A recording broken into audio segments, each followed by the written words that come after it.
turn signal! Man, can I please call you an ambulance?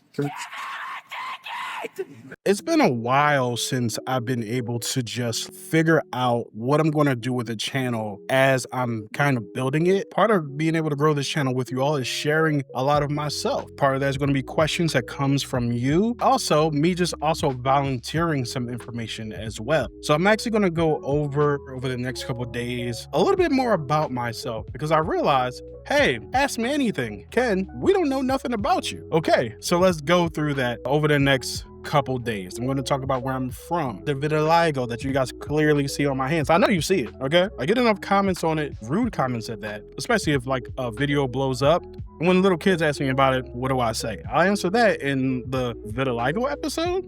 I don't know, but we'll figure it out. So for today's vlog, what I'm going to do is answer 2 more questions that came via the first post I made asking for you guys to send in questions for me to answer. So the first question I have is actually from a good friend of mine, Zach Milne, who I've known for maybe like a year in the movie reviewer space, which is where I spend the most of my time. He asked me, socks with sandals, yay or nay? I don't really have a preference in this regard. I have a friend who wears socks with his sandals and he be rocking them like old school barbecue, old man sandals. We used to say like he got them JBs on, them John the Baptist sandals. Here's what I will say though. If your feet is crinkly, put them socks on.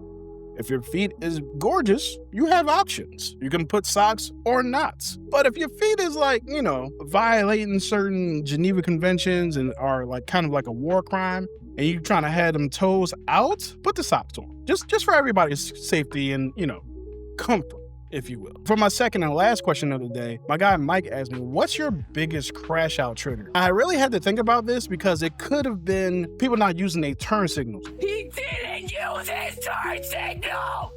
Because that drives me up the wall. Spoiling movies for people when there's no reason to. Threads released a spoilers feature for people to use when they want to talk about movies and TV shows in a spoilery fashion. But people on Threads are using that for everything but spoilers and then just posting spoilers on Threads. It's crazy. I know it's social media. You should expect spoilers. Still, have some coof. You know what I'm saying? I put out a video about a year or so ago when a Percy Jackson show had just dropped on Disney Plus and people were watching and enjoying it, myself as well. I really think that show was really good. But the people who had read the book had made it a point to spoil things for the people who haven't. And I'm just kind of like, yo, chill out. Like, you could post spoilers on your own page. That's up to you. That's your prerogative. I prefer that you use a spoiler drone. What I'm talking about specifically is when people are like, yo, man, I wonder what's going to happen next season. Are they going to get together? Are they going to make it to Mount Olympus? The person who has read the book will literally come into the comment section and say, that's not going to happen. It's like, yo, chill out. Then people will say something to the effect of, well, read the book. Nah, nigga, this is the way I enjoy my entertainment. Like, this is the medium that I prefer. So why would you come over here and try to spoil it for me? I'm saying all that, and that's not even the trigger that I want to talk about tonight. The trigger I want to talk about is intellectual dishonesty. I cannot stand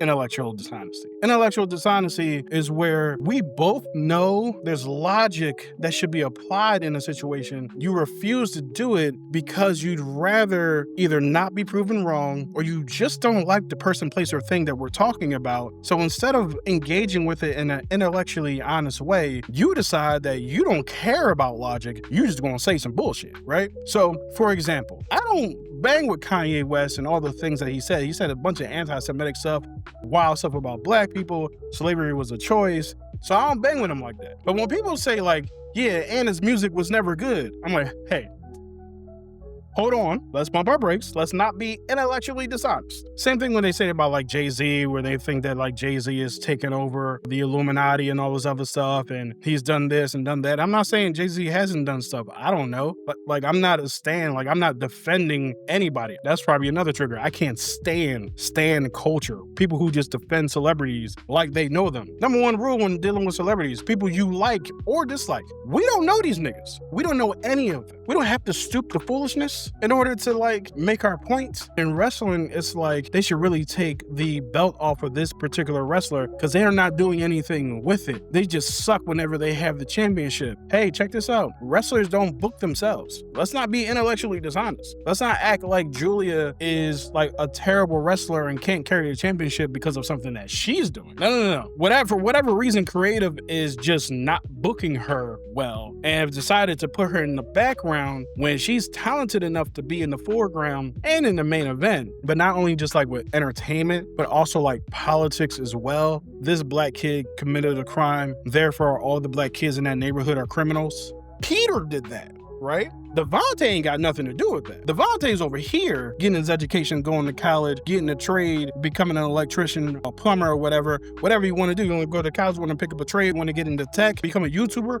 Awesome. That's what Devontae is doing. Devontae's chilling. Peter did that BS. Just because they share the same skin tone, same skin color, same cultural background does not mean that they are in any way the same moral fabric or fiber with each other. You can't say that this person did this, therefore all the people who look like them and associate with them are like this. Like, that's insane to me. I can't stand intellectual dishonesty. The reason why it triggers me the most is because I can't have a conversation with someone who is not attempting to speak in good faith. Their whole purpose, their whole motivation is to disrupt, is to distract, is to deflect, right? It's like whataboutism, right? Whataboutism is a huge part of that intellectual dishonesty that I can't stand. Someone will bring up something like, they arrested Diddy, he did all this stuff, or they arrested Harvey Weinstein. Some other idiot will say something like, yeah, but what about this person? What about him? Nigga, we dealing with him right now. We're not dealing with that. We talking about this individual. That can be valid, but it can be valid at the time that we'll be speaking about it. Right now,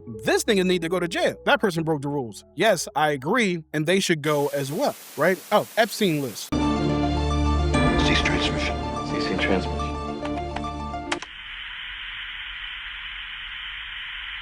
You want another slice? No, I'm okay. What else is on? Yeah, let's see what else. Where's the TV guy?